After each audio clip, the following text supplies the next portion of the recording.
So it's 7 o'clock, Oh, we're on everybody. mute, right?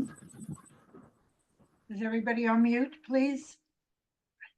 Not quite. Everybody, please mute.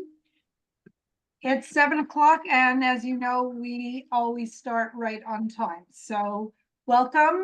And I see the gallery is filling up slowly but surely. And I see most everybody is a friend. So you know me and I know you. And so all I can say is welcome and thank you. I am Marilyn London, membership chairman and board member of the Friends. And definitely because of you, we have Shelly and everybody who we do have who are such excellent facilitators. So thank you for making this happen. Tonight, we are going to Italy. Before that, I just want to make sure that everybody knows that if you are not getting our emails and our newsletters, please contact me so that we could fix it up. We have, these things always happen and we always clear it up. So if you're not getting it, let us know, because if you don't let us know, we can't fix it. And as far as what's important and what's not important, we're at the end of the month and the April calendar is out. So look for it on your next newsletter, and join us with Shelly and any other programs that appeal to you. So Shelly, take us to Italy, and this is the classic. And there's a lot of things I don't understand, so I can't wait for your explanation. Thank you so much. Thank you, Marilyn, and good evening, everybody. It is nice to see you all. And as you should know, the theme this season has been Then and Now, and we did Kidnapped last session, which was a contemporary film, and tonight we're doing Il Posto, which is from 1961.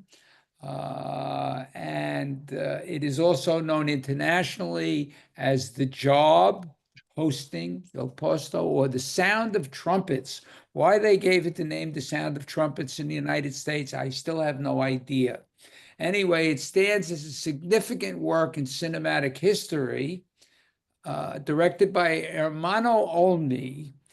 This was who had risen to the pantheon of great Italian directors. This was his second feature film, marking an early point in a distinguished career.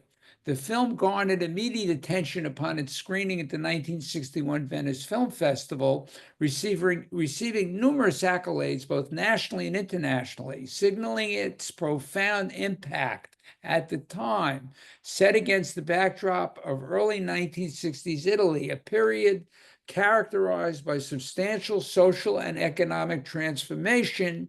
Il Posto offers a nuanced exploration of individual aspirations within a rapidly changing society. This presentation aims to delve into the multifaceted aspects of the film, examining its director's vision, its historical importance, its central themes, its pivotal scenes, and the artistry of its cinematography, the performances of its actors, and its enduring relevance for contemporary audiences. I really wanted to take a deep dive into this film. Just getting back to Olmi for a second, he emerged as a central figure in understanding Il Posto. In the understanding of Il Posto, his formative years included a significant period working as an industrial filmmaker for an electrical company in Milan. This experience profoundly shaped his directorial style, imbuing his fiction films with a documentary-like sensibility. It characterized by a keen observation of everyday life. While Il Posto shares certain affinities with Italian neo-realism, which I'm sure all of you should be familiar with by now, listening to me drone on about it at times, a movement known for its focus on ordinary people, on-location shooting, and the use of non-professional actors. Olmi's approach also carved out its own distinct path. Olmi himself suggested that his reliance on non-professional actors set him apart from the core of neorealism. They would at times use professional actors. Furthermore, analyses indicate that the film's thematic concerns extended beyond the immediate post-war context typically associated with neorealism. Just as an aside, neorealism, the movement of neorealism only existed in Italy for a short time, from basically 1946 to 1955. It essentially went out of fashion because the Italians were tired of looking at themselves as living in a post-war society where jobs originally had been scarce, where the elderly were disregarded. These were some of their themes, and especially De Sica's movies. So they changed over in 55, and the transition there came to mostly comedy and what became the sword and sandal films. Just so you get an idea, to separate himself, he delved into middle-class anxieties and psychological alienation. Despite these distinctions, some critics had noted that Il Posto appeared to inject a new vitality into the neo-realistic attitude, making it, I guess, neo-realistic. Anyway, Olmi consistently demonstrated a preference for portraying the lives of ordinary individuals in very unassuming settings, as you've seen, often focusing on the simplicity of their existence and the challenges they faced in navigating societal structures. His decision to employ non-professional actors further underscores his commitment to that authenticity, seeking to capture the genuine essence of everyday life. It is noteworthy that Loredana Detto, who portrayed Antoinetta in the film, later married Olmi. She was only 15 at the time of the filming. In this film, she was 15 years old. She looked a little older, but she was 15. And Olmi waited 3 years to marry her when she was 18, and he was already 33. So it was love at first sight for Olmi. Anyway, they stayed together until his death in 2018 and had 3 children. Also, and Domenico, the character of Domenico bears autobiographical elements reflecting Olmi's own experiences as a clerk in Milan. This personal connection likely contributed to the film's intimate and realistic portrayal of its subject matter. Il Posto occupies a significant position within the history of Italian cinema. It was included in the Italian Ministry of Culture's heritage list of 100 Italian films to be saved. In the event of what, I don't know, but to be saved, and it underscores its enduring cultural importance. Some analysts have identified it as one of the early examples of Italian, what they call free films, those which explore the complex interplay between tradition and the burgeoning modernity of the time. We know this time, for those of you familiar with Italian history or just history in general, this period was known as the Italian economic miracle. It was a time when it just blasted open. Fiat and other companies like it, they just were exploding at the time and hiring a lot of people. So it was this beginning of modern times for Italy. The film's stark depiction of working life and its impact on the human spirit has also been highlighted as a key aspect of the film's historical significance. Beyond its national impact, Il Posto has also left a notable mark on international film history. Its profound influence on filmmakers is diverse as those in China, Iran, and even in the United States with Martin Scorsese speaks to its universal themes and innovative approach. The film emerged during a pivotal period in post-war Italy, characterized by this rapid economic growth and its attendant social consequences. It offers this critical lens through which to examine the aspirations and anxieties of a generation navigating this era of transformation, particularly the shift from the rural, as we saw at the beginning, to urban life and the allure of industrial and office work. The film's initial reception was marked by significant recognition, evidenced by the what was known as the Sutherland Trophy at the British Film Institute Awards, and multiple awards at the Venice Film Festival in 1961, as you saw in the titles at the beginning of the film. These accolades underscore the film's immediate critical acclaim and its lasting place in cinematic history.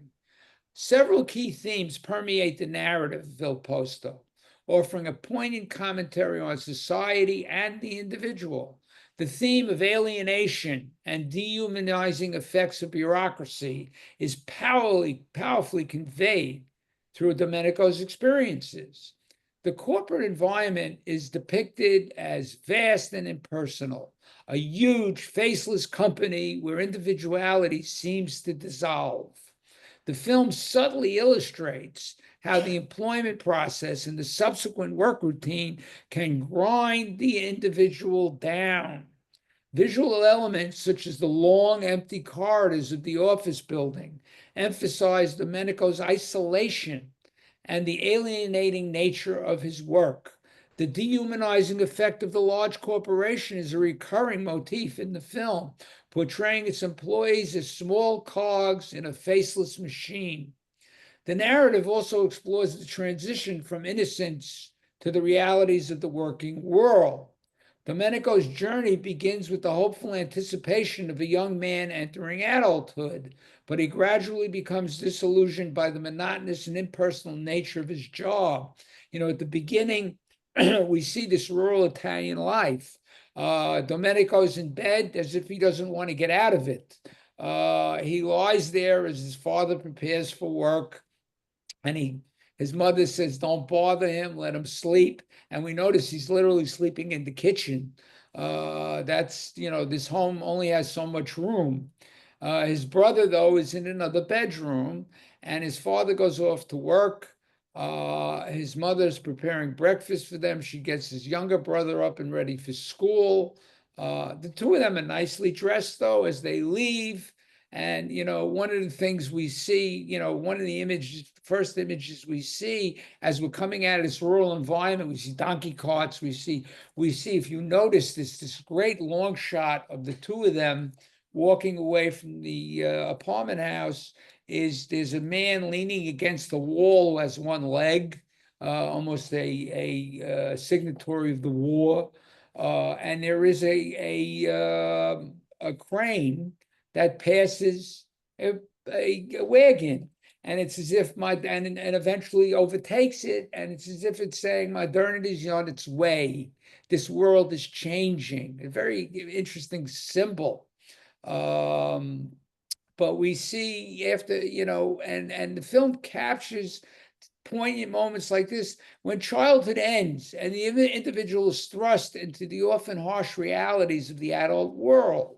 The transition involves not only a loss of innocence, it's the initial dreams and aspirations encounter a rigid structure within the workplace itself.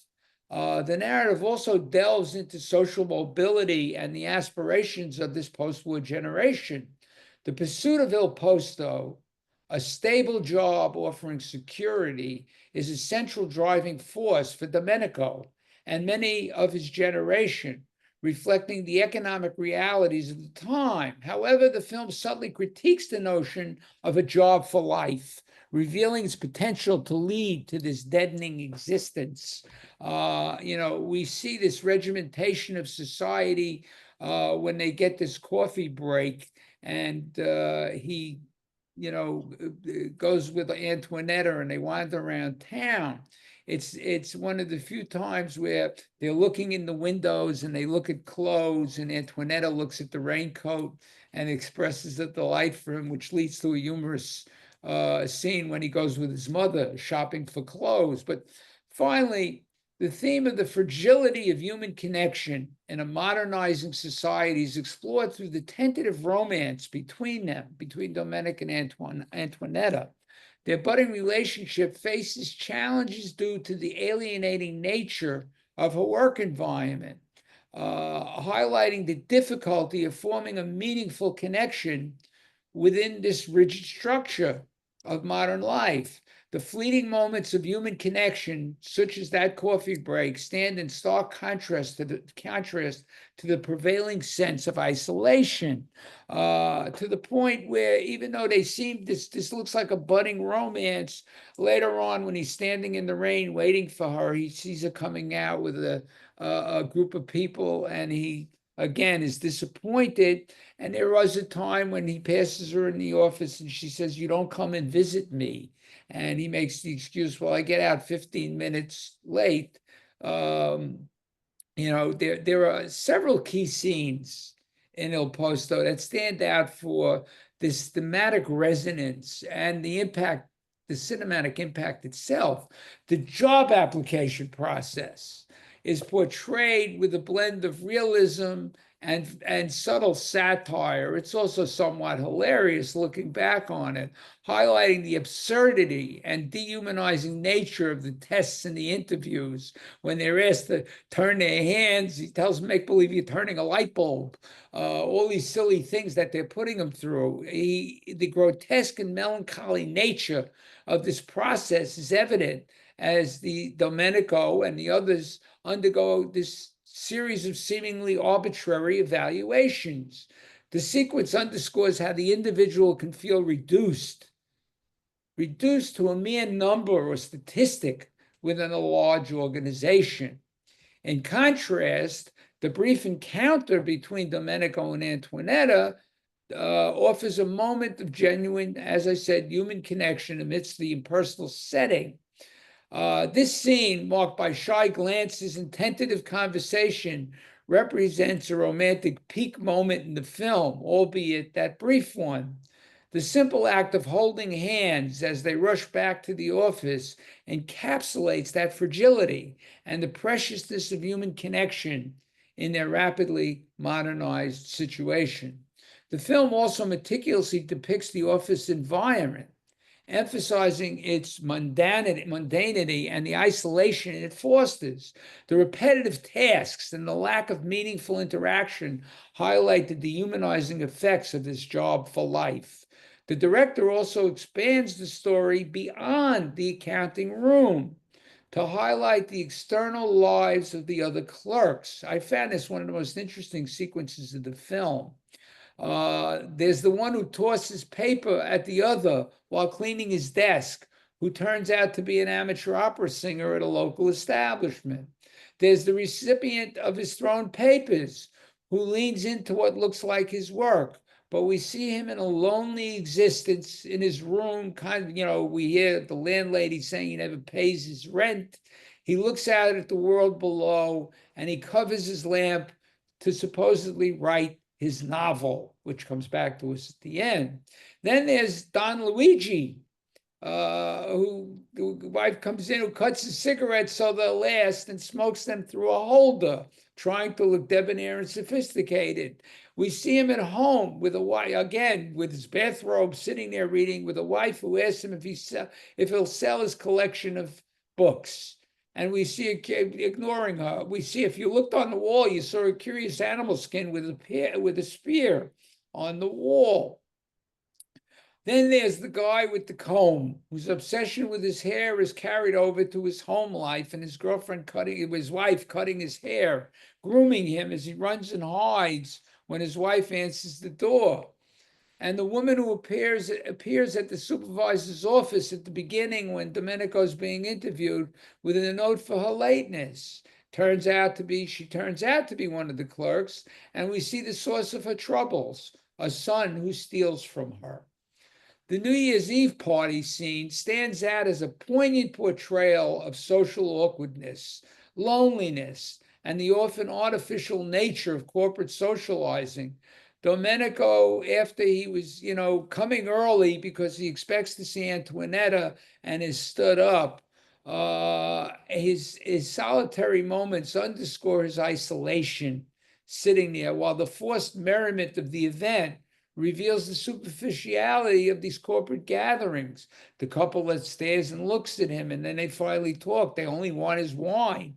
Finally, the scene involving the vacant desk of a deceased employee, the novelist, serves as a stark commentary on social mobility within the company. The scramble for the vacated desk highlights the limited opportunities for advancement and the somewhat grim reality of how positions become available. The final image of Domenico at his new desk, accompanied by the sound of the mimeograph machine, turning, turning, turning, suggests an endless cycle of monotonous work, or possibly a monotonous future to come. The black and white cinematography plays a crucial role in shaping the atmosphere and amplifying the themes of Il Posto. The choice of black and white contributes to the film's overall mood, often evoking the sense of realism and timelessness. This aesthetic aligns with the neo-realist tradition, again, enhancing the film's documentary-like feel. The cinematography has been praised for its beauty, capable of elevating the mundane aspects of everyday life. Omi's use of an intimate moving camera and the frequent close-ups that he uses draws the viewer's attention to the inner worlds of the characters, allowing for a deeper understanding of their doubts and their disappointments. The framing of the architectural spaces, and this was really interesting to note, particularly the towering factory buildings and the long empty office corridors, and when he comes in, the angles, he comes into the glass tower, and the angles we see visually reinforce the themes of alienation and the oppressive nature of the corporate environment. The stark contrast between the light and shadow often mirrors the characters' emotional states and the bleakness of their surroundings, capturing both the starkness and the subtle nuances of the story. The film's visual style also incorporates elements of this documentary approach, with the use of the handheld camera adding to the sense of immediacy and realism. The abundant use of close-ups, especially Domenico's face, serves to prioritize the naturalistic performances of the actors, allowing their subtle expressions to convey a wealth of emotion. We see it on their faces. The casting choices in Il Posto are particularly noteworthy, especially the prominent use of all these non-professional actors. Ermanno Olmi's preference for working with individuals who had little or no prior acting experience contributed significantly to all of his film's sense of authenticity and realism. Sandro Pansieri, his performance as Domenico Cantoni is central to the film's emotional impact. His portrayal of Domenico is characterized by a quiet shyness, an initial innocence, and a gradual descent into disillusionment as he navigates the corporate world. Pansari's expressive eyes, and he does have very expressive eyes, and subtle facial reactions, they effectively convey Domenico's internal struggles. He's halting, he's generally respectful, except to his mother and brother, and shyly recessive, always pausing to gather his courage before he speaks. He thinks he has to put the words together in his mind. His sentences generally lose steam and wind down into quiet, almost like a whisper. He is at all times attentive, however, to whatever is going on around him, his eyes darting around rooms, stealing glances at everyone and everything, privately sizing up the strange world of work into which he has stepped. But his silent, thoughtful size-ups run throughout the film and imbue it with a sense of quiet uplift. Watching him gives one where is he going? Finally, in the end, as we saw, one of the clerks, the one who was writing the novel, has died. They're all standing around staring as the accountant gathers up his belongings, and he takes out a sheaf of papers and reads chapter 19. Obviously, this is the novel he was writing, probably while he was there as well as at work.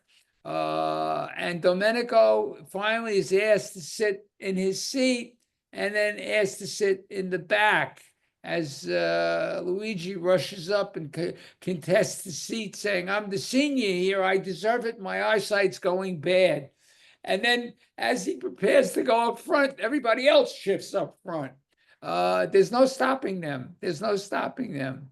And then again, we see him sitting down in the back, staring into space or around the room, and delivered potentially into a Kafkaesque future.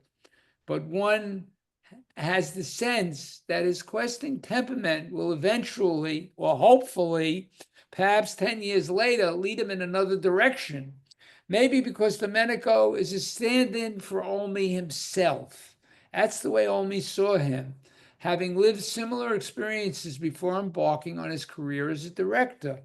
It's interesting to note that when asked what he thought would happen to his characters, Olmi said that Domenico would probably advance in the company where he would eventually retire, but not in loneliness, like the older retired man he encountered earlier, the one who kept asking what time it was. In fact, Sandro Pansari, who played Domenico, was 16 at the time he did the film. And he went on to appear in 3 other films and had a career eventually after the 3rd film as a manager of a supermarket. And that's how he lived the rest of his life. And as I said, Loredana Detto, she brought a youthful charm and a sense of sweetness to the film. Her portrayal of Antonietta exuded a natural warmth and a gentle connection with Domenico, making their brief romance all the more poignant. Then Omi thought that Antonietta would eventually marry and leave the workplace. As she even says, I studied languages, I quit school, I will probably get married, and that'll be that. And he knew that for a fact because he married her. The film also features a supporting cast of many of whom were also non-professional, who contribute to the film's realistic atmosphere by embodying the various personalities and quirks of the office workers and the other individuals Domenico encounters along the way.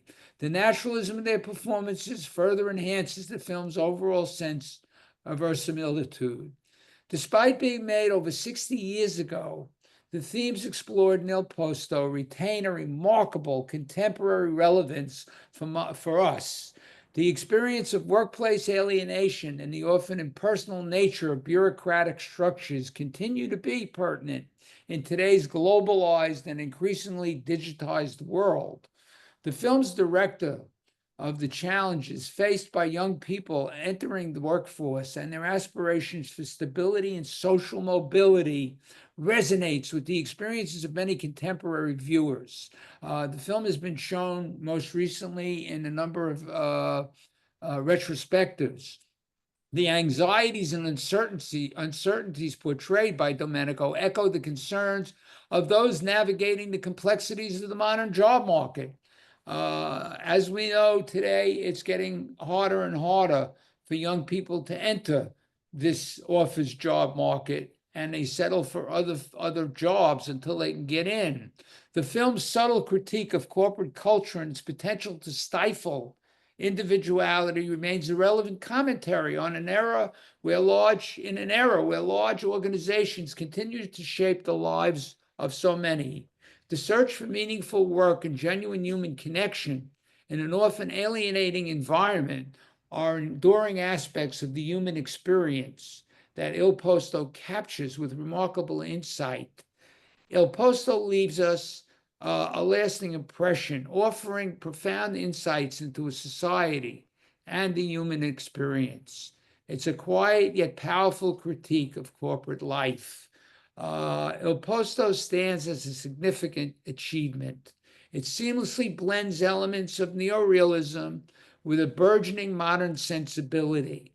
Its critical acclaim and lasting influence on filmmakers globally attest to its profound impact.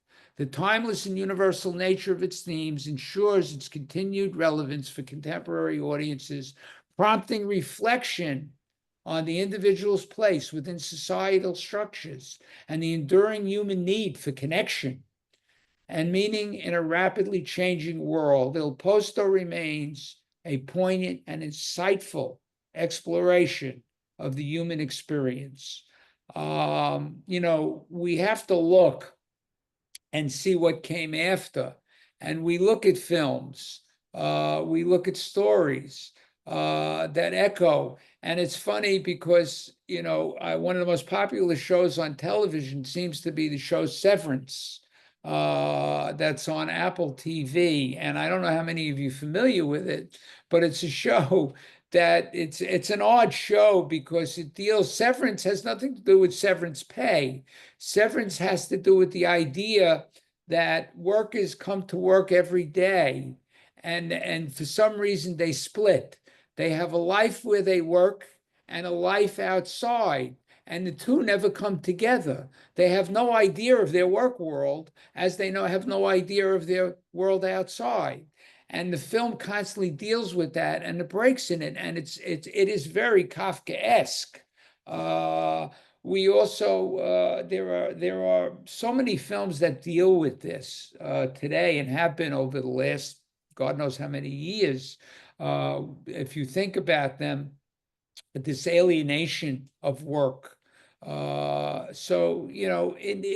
film, I think the film is a it's a time machine. It's out of the time machine, but it shows us a history of Italy. It shows us a history of anywhere reckoning with the modern world. And that's my take on it.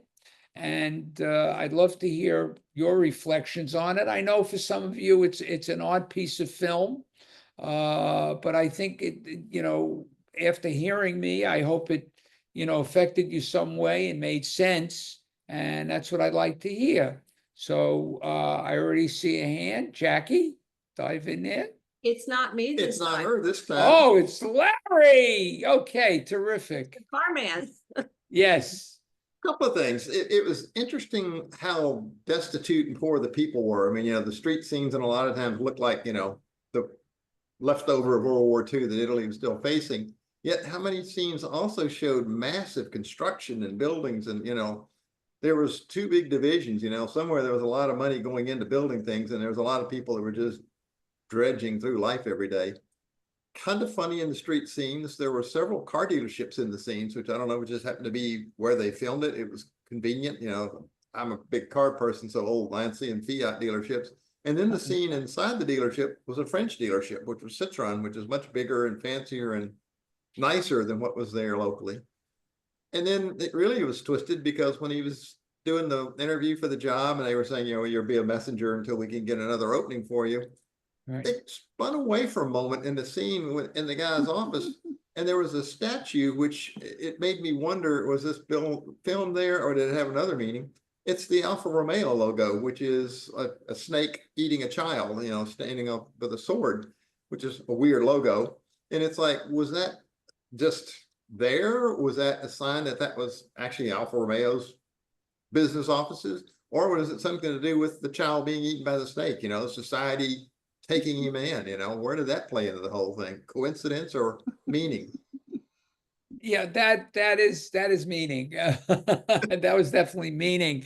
For what give us your children and we'll eat them up. It's that's what it is. But that's great. You really notice these details. Yes, they weren't making cars like Citroens yet, and that was the limo. That would become the limo of the time. So he does capture these things on purpose. Everything he did was with intent. We see the clothing stores, we see the stores lined with the pocketbooks. You see all of these things. These are, would become modern status symbols in a way. This was the level, I can attain. It was the opportunity of attainment. It's also the fact that the Marshall Plan was, had fed money into Europe, and this is where the money was going, to help rebuild Italy, to help rebuild other countries. It was a major moment in history, in European history, especially this rebuilding. But it was the modernization. I mean, Italy was coming out, that stark contrast of his village and the city. Was seeing this was the push of the rural to the city. And that's why when I said, this had an impact on Chinese directors, they underwent the same thing, but not until the 90s. If you look at Chinese film, you'll see them coming from an agricultural society into the cities to work in the factories, to start to get an education. So we see this cycle happening in many different areas. In Iran, the great director Abbas Kiarostami dealt with the alienation of people in society, in rural society, coming into the cities. So we see all of, and also the idea of the people from the city going into the rural and not being able to handle it. It's a very interesting, all these juxtapositions that you see in the film, and I'm glad you noticed these things, because it's important. That's what he wanted you to do, to notice how the world was changing in that context. Thank you. Karen? I thought, well, when I thought of this, I thought about gray and the color gray. So it seemed to me that that was such an appropriate, even though it was in black and white, if it had, even if color had been available, I think gray would have been an appropriate color to describe the atmosphere in the whole thing. And also, I wanted to mention some of the moments, the funny moments that I enjoyed. The tests that you mentioned earlier, where they were having them do all these silly things. The moving desks, the old man who had retired 3 months ago, but he was still coming to work. Yeah. And let's see, the New Year's Eve party, how they're all sitting around, and then gradually he ends up taking part in dancing with that older lady. Yeah. So that was mine. You did such a good job of describing it. Anyway, that was it for me. Yeah. Oh, okay. That's terrific, though. I like your gray as a color, or lack of a color. Right. Susan Pauls. Hello. Hi. Couple of things. One about the things one wants from a job or from a position. A raincoat, Yeah. an umbrella, a car, the special raincoat with the epaulets and the buttons and so on that the girl looked at that he wanted, a suit that fit, a jacket that wasn't too big, that he'll grow into. That was kind of interesting. But cinematically, the way it was filmed, first of all, there was almost no ambient, no music. None, except the There was a marching little bit of band. fur release at one point Yeah. while they were walking or something, but most of it was music that was intrinsic to the film. But there were constant scenes of a very still camera watching the action go, watching the crowds go by, watching the corridor. The camera's still, and the people are going by, and the camera may follow them a little bit, but it wasn't the camera doing the action, it was the people. And it seemed to me that it was like a treadmill going nowhere. They're just going along the route, not looking on either side, going toward this goal. And in the end, the goal is that you have the front desk, which is the most appalling thing I can think of. Also, I thought of Severance immediately. I mean, the rewards in Severance when you do a good job is you get a piece of melon. Right. And people are fighting to get the melon. It was really a very good experience, but incredibly depressing. I I understand, but you know, to your point, and that was my point to bring. I'm glad you brought up Severance. I mean, it's the point that these are films that directors look at.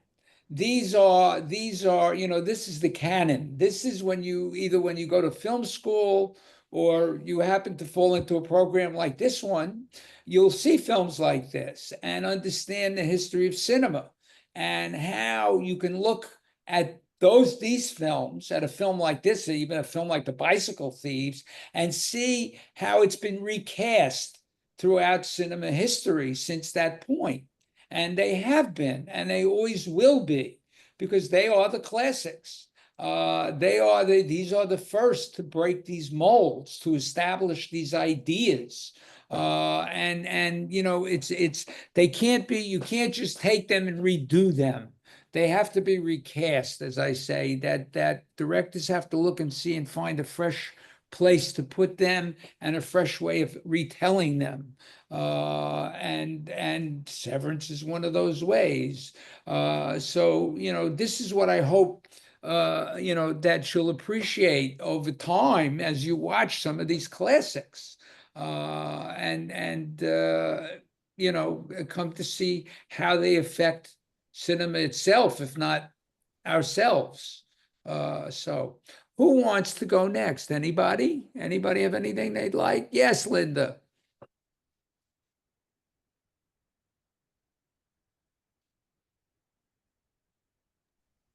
There you go. I was listening for the music as well, but what was very funny, I thought, was when they were walking home together, they played the song Passion Flower, which is a song that I remember. I think the Diamonds, one of those groups, sang it. So I thought that was funny. And also on the train, when he was going shopping, he was singing. But otherwise, Yes. it was very quiet. And without you, Shelley, I don't think I would have gotten as much out of this movie. It just went zing over my head. Yeah, well, it is, you know, I admit, you know, it's not easy. You know, as Susan said, you know, it can be depressing. It depends how you know, again, you know, how you're looking at the film. Ultimately, when you dig into what it's about, it's Kafkaesque. I mean, it's, you know, a Kafka a world foretold. And it's actually, you can go back to Fritz Lang's Metropolis, you know, watching the throngs of people working and marching together. You notice that when he walks into the building for the first time, the doorman and when they say the boss is coming, they spring to attention. You know, it's the autocratic of the business, and how his I love it when he's being interviewed by the boss, and his secretary comes in with the cup of coffee. There's none for him. It's just for the boss. His little espresso, which he stops and drinks. But he never looks up. He just looks at his paper. He doesn't look at Domenico. He just asks his questions and is told, all we have for you now is a messenger job, and eventually, you know, you'll hopefully move up from there. So it really captures, but it captures life in a period. I mean, it is so authentic in its approach that one can believe this is what life was like back then. And it really hasn't changed much. It really, when you think about it, well, we have become alienated as a society by the miracle of technology, the cell phone, the you know, as much as it's a device for communication and to bring us together, it's also an isolating machine. And it's interesting to look at how technology does affect us, especially look at it in the 60s or the 50s, look at it now. It's the same thing. It's the same thing. Thank you, Linda. Wendy? I thought it was very interesting. I mean, here Italy is coming out after World War II, and somehow the Italian sense of design and fashion was in this movie, because the Italian men have a saying, un bel figure. They want to dress a certain way, and there were certain instances where you saw that.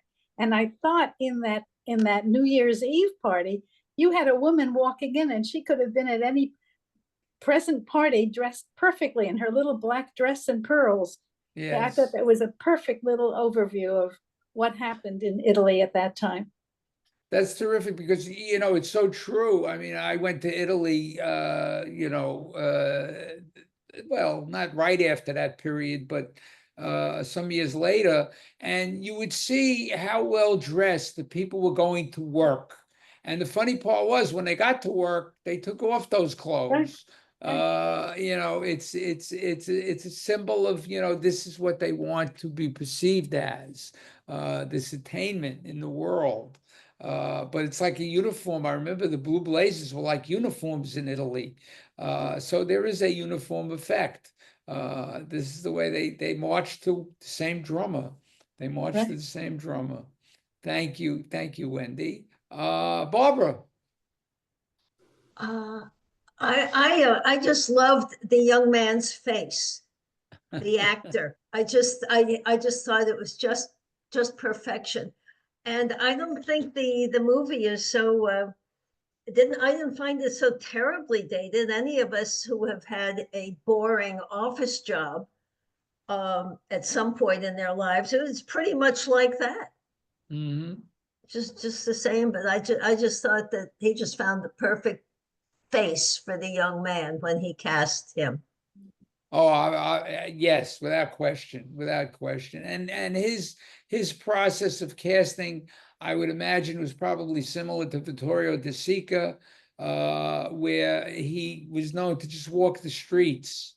In his case, in De Sica's case, he would walk the streets of Florence and Rome, and he would pick someone out and start talking to them, and then ask them if they'd like to be in a motion picture. And you know, was surprised and reacted as such, and I'm sure Olmi did the same thing. But if you really want to delve into Olmi, his greatest work was a film, I think it was nominated for the Academy, was The Tree of Wooden Clogs. And it's a look back at traditional life in Italy. It's an epic kind of film that deals with Italy pre-modern era. Very interesting film. But that was probably his most significant film. Anybody else have anything they'd like to add? Yes, Sandra Fuss. Two things. First of all, for me, the film had a film noir effect. It was dark, and am I wrong? But it reminded me of that kind of effect. And it looked like, the other thing was, it looked like nobody ever did anything. They just the empty halls, the desks never hadn't. It looked like they never did anything. It was just this routine.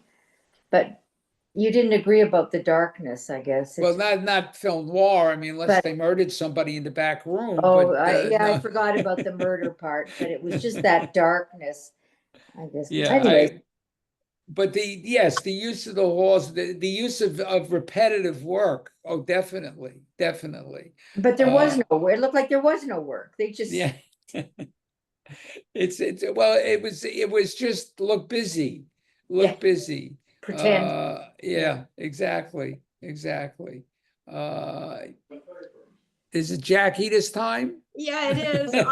We're just laughing because of what Sandra just said. I mean, the first thing Larry said was, "It's Italy." Of course, there was no work getting done. But we both noticed that the train was on time, which also is not very Italian. So we thought that was good. That just fits right in with what Sandra was saying.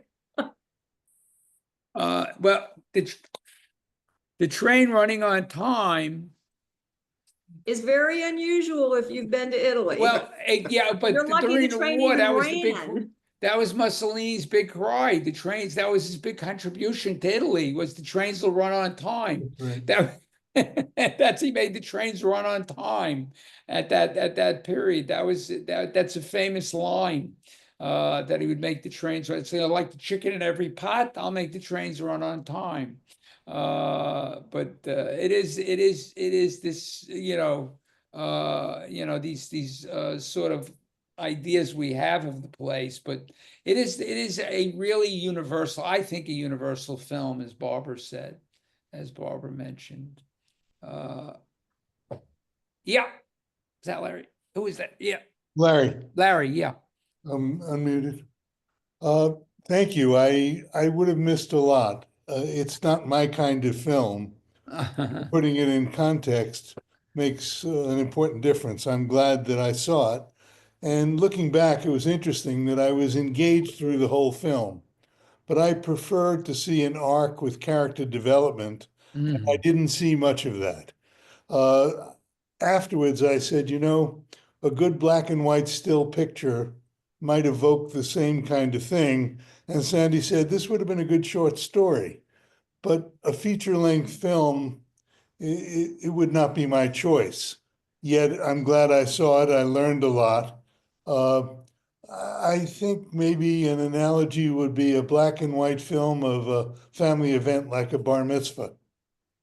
If it were focused in sharp focus and looked at some of the cousins and uncles, you might have the same feeling and the same message might have come through.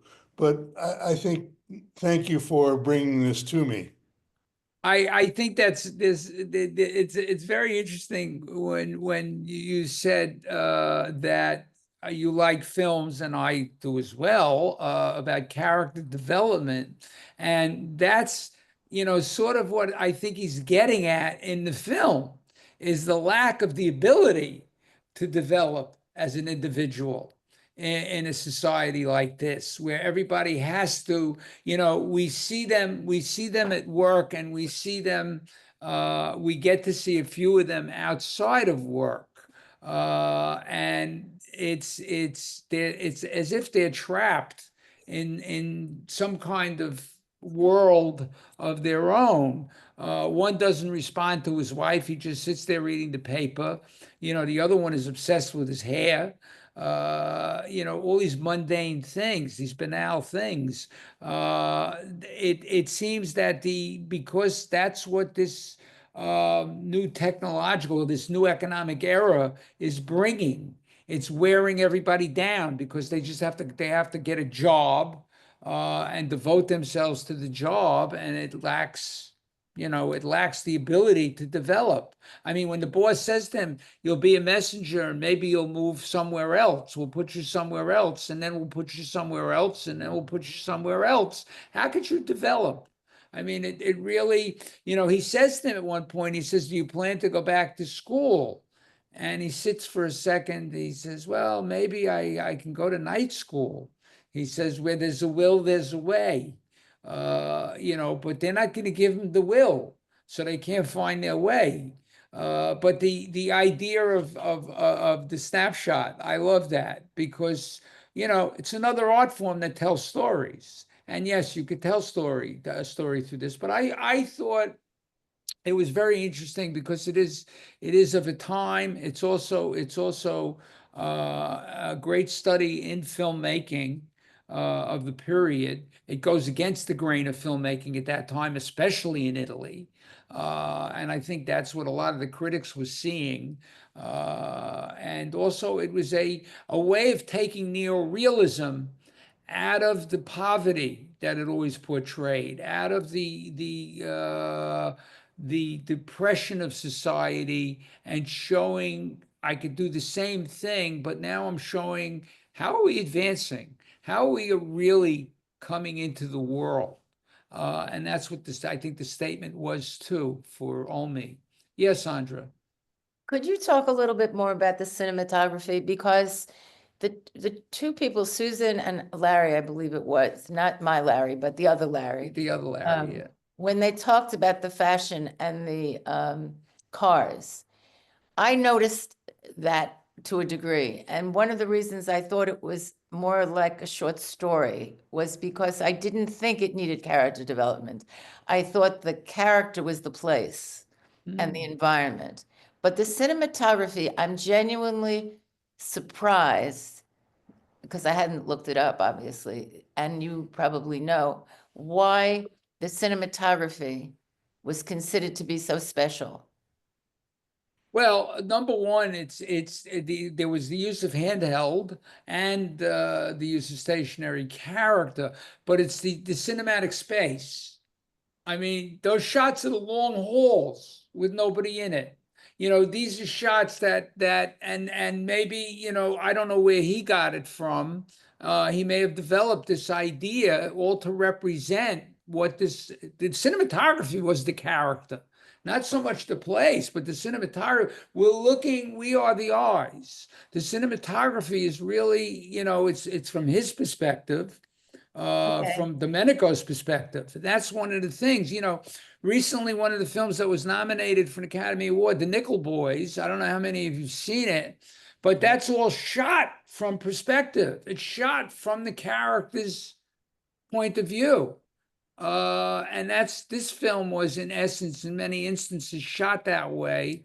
So I think, you know, you look at it, it is, in a sense, some of Neo-realism, the way Neo-realism is shot, but it takes a step forward from there in how it captures a new world. It really captured, you know, Italian society. It took us from the village to the city, you know, from one world, two worlds colliding in essence. And that's, you know, that's who the character was. The character, in a sense, does develop or is ready to develop. You know, at the end of the film, Larry's right. There seemed to be no development in him. But you know what? It was to come. That's the way Olmi saw it. You know, this is the beginning for him. This is his birth because he's been baptized into the modern era. And now it's time to grow. Will he grow? We don't know. But that's the point of the story, is these are people who are coming into this world, you know, as you know, into a new world. And will they grow in it? Will they become something? I mean, it asks questions, but I thought the spatialness, the angles with which it was shot. I mean, when he comes in the first day of work, you know, he's looking at the city, his perspective again, and then walks into the building and the angles it was shot at, and he moves down when people stand up, you know, all of these things which catch our eyes, I think are important to understand. And that's really, I thought, some of the genius of the cinematographer. Thank you. Yeah. Marilyn? First of all, I have to tell you that without your explanation, I missed most of it. So you certainly made me aware of things that I absolutely missed. And the Well, wait, if I didn't do that, I would have had to leave. well, and I don't know that there might have been a few of us that you just brought it to life. So certainly thank you. When it ended, the New Year's party, I found it so depressing. I was hoping beyond hopes that I guess what's her name, Antonetta, that Yes. she would appear, even if she didn't give him the attention he wanted. I just was a letdown, and I just found it was so disappointing for me that New Year's Eve party was like so dull, so not, even though they got up and they danced, I guess as a personality, as a character, it sort of left me hanging. But the other thing is, when I looked at the time, putting it in the time that it was, when these people were looking for a job, as opposed to today, it was a job and a company probably for life. Yes. Once you got your foot in the door, that defined you for how you were going to earn your living, probably for the rest of your life, as opposed to here, where you take it now, it's not that way anymore here. Now you have a job, well, maybe in 2 years you're going to go there. And it was just, it made me realize, even though we're on a new era of technology, and there's a lot of similarities between then and now, how impersonal it is now, and everything else. There's more mobility now. I think once they had that job, that was it. It's an interesting observation because it's also, again, another society that was locked into that was Japan. In Japan, you took a job, it was a job for life, yet as it happened in Italy and as it happened in Japan and as it happens in other places, they hit an economic wall and everything falls apart. They find that companies can't sustain themselves, and there's unemployment, and they run into a recession, and it's a terrible thing, but it happens, and in some cases in Japan, it developed what was considered like a lost generation back in the 90s when so many of them lost their jobs. They didn't know how to cope. It creates a society that's having a hard time coping. Here, I think it's a different situation because we sort of gave jobs to the world. We when our economy went outside, we became globalized, and now seemingly it's what's happening is it's going to cause a problem here with the way some people think. I shall keep them nameless, but we understand what's happening to the economy. It's not But pretty. Shelly, in Italy, even today, I mean, I'm looking at that at the times of, the 1960s. I mean, I could see it probably was like that in the United States. I definitely thought it was like that in Canada in the 1960s. You had a job for life. But in Japan and in Italy, they probably are not that same way anymore either, right? No, they still have salary men, so to speak. But the economy has changed somewhat to the fact that they are changing jobs. I mean, more women have come into the more working place because there's been little population growth. Yeah. So women are assuming a lot of jobs as well. So it's changing the face of work. We see that. There was a book written years ago. I remember, I'm sure some of you, were in college or maybe after, The Organization Man. And it talked about some of these aspects of corporate life. It was very interesting. So, and that's the thing too, is, I'd love to get a bunch of young people to see a film like this and hopefully sit still for it. And then afterwards, get their thinking on what they're seeing in relation to their own lives. You gotta seize the phones. These days, Shelley, there's no such thing as a job for life. You No. can be fired and they throw you out at any moment. Yeah, there's So not there a lot was of some security. security to that, to know that you always had a job, always had some money. Yeah. I had an afterthought. The scene in the dance hall, it brought back memories of going into a dance until everybody got there. All these tables and people waiting for something to happen, and the band is trying hard. Yes. No more gold watches. I enjoyed the movie. Thank you. Right. Thank you. Linda, I think you mentioned, that you were No more hoping gold that Antoinetta would show up. Oh, yeah. But the fact is, the film is reality. The film is reality. How many times do you hope somebody's going to come that you want to see and they don't? I mean, this is reality. He's dealing with reality here. There's where I think he's asking the questions as directors do. Where will the happiness be? Where will the happiness be? Is this again, I think he's critiquing this whole societal view of this uniformity, and this will bring about a lack of individuality and eventually, grind us down, and that's not a good thing. not a good thing. Anybody else have anything they'd like to add? I'm enjoying this. Yes, Linda. Well, I was just saying, no more gold watches. We revered No. somebody staying at a job for whatever.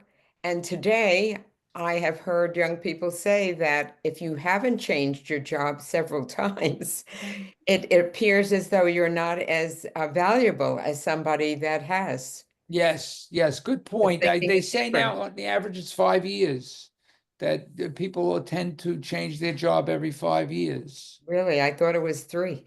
Well, maybe it's been reduced since I last heard it. I don't know, but it's true. It's true. There's a lot more movement in the workforce. Susan Hurst? Hi, I had what I were like the lady in the cafeteria, the older lady in the cafeteria. Yes. She was warm. There was some humanity in the movie, and she was kind to him, and she offered him her umbrella later and walked him down the street. So there's hope. That was not much, but there was a little hope in the movie. I like that. Yeah, that's nice. Yes, that's the humanity of the film is, who, somebody older taking his hand, so to speak. But there is humanity there is a great deal of humanity in the film. And I thought that was nice to see. Terrific. Anybody else? Oh, no, I don't see any other hands. Okay, I guess, Marilyn, time to wrap up. I appreciate all your comments. I thank you for hanging in there and for watching the film and really having responses to it. The next film up, is a terrific movie. We're going to South America for the next 2 films, and the first one is called The Second Mother. The Second Mother. It is from Brazil. It's from 2015. It's a poignant, humorous, and revealing film from one of Brazil's most acclaimed writer-directors. Working for 13 years as a nanny in Sao Paulo, Val is her name, has had to live with the guilt of leaving her daughter Jessica to grow up without her in the north of Brazil. Jessica is ready to take her college entrance exams and is coming to Sao Paulo to live. How will Val deal with the situation? How will Jessica deal with Val? There are unspoken class barriers to be broken. It is a wonderful film. And Sandra tell Larry it's got a lot of character development. There are wonderful characters in the film. It's filled with resonance and relevance, as you'll see, and especially revelation. There's some terrific revelations in the film that I think you'll appreciate. So I'll look forward to seeing you very soon, like in 2 weeks, for our next foray. And in the meantime, have a good weekend. You too.